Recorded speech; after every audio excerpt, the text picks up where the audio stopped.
Arsenal အသင်းရဲ့ထိပ်တန်းပြစ်မှတ်ဖြစ်တဲ့ Benjamin Sesko ကတော့တန်ကြီးထပ်ပြီးမြင့်မားသွားပြီလို့သိရပါတယ်။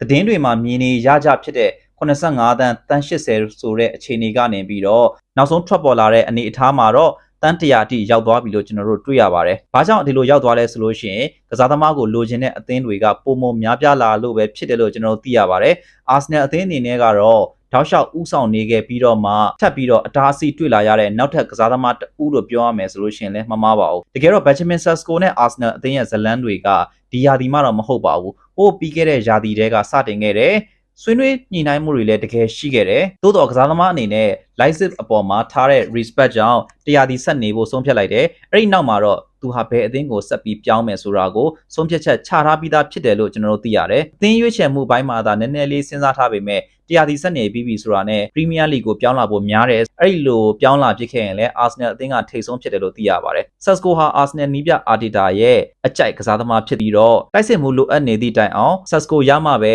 အသင်းရဲ့တိုက်စစ်ကိုဖြည့်မယ်ဆိုတဲ့သဘောမျိုးနဲ့စောင့်ခဲ့တယ်ဆိုပြီးကျွန်တော်တို့သိရပါတယ်။ဒီရာသီမှာလည်း Videogras Alexander Isak Benjamin Sesko စတဲ့ player တွေကိုဘသူ့ကိုခေါ်မယ်ဆိုတာချိန်ဆရင်နဲ့အခုချိန်ထိကြာမြင့်နေတယ်လို့ကျွန်တော်တို့တွေနားလည်ရတာပေါ့လေ။အဲ့ဒီထဲမှာ Sesko ကတော့ပြီးခဲ့တဲ့နှစ်တွေတည်းကဆွေးနွေးထားပြီးသားဖြစ်တဲ့အတွက်ကြောင့်ကစားသမားနဲ့ရောကစားသမား agent နဲ့ရောအသင်းဘက်နဲ့ပါ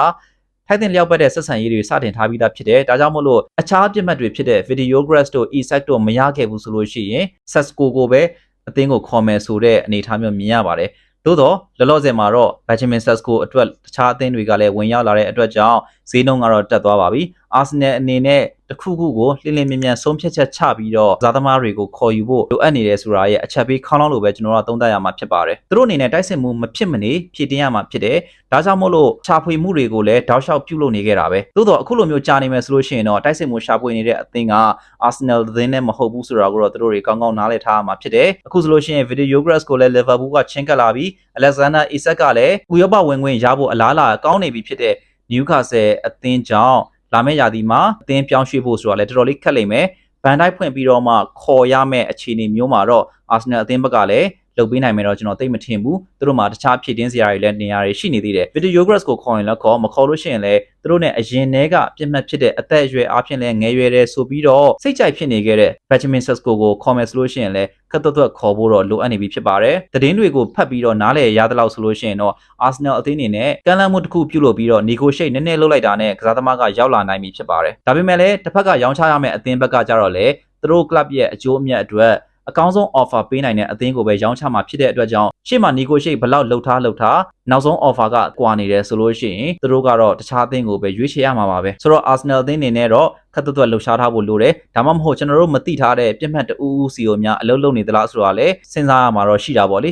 ဘာကြောင့်လဲဆိုတော့ကျွန်တော်တို့တွေကမီဒီယာတွေမှာတက်လာတဲ့သတင်းတွေကိုသာအတီးယူရတာဖြစ်တဲ့အတွက်ကြောင့်သူတို့ရဲ့လှုပ်ရှားမှုတွေကိုတော့အတိအကျမသိနိုင်ဘူး။ဘာပဲပြော Arsenal အသင်းချိန်ရွယ်ထားတဲ့နောက်ထပ်တိုက်စစ်မှုတအူးကတော့ဈေးကွက်ထဲမှာဈေးထက်တက်သွားပြီဖြစ်ပါတယ်။ဘာတွေဖြစ်လာမလဲတော့ဆက်လက်စောင့်ကြည့်ရအောင်ပါပဲ။အားလုံးကိုကျေးဇူးအများကြီးတင်ပါတယ်ခင်ဗျာ။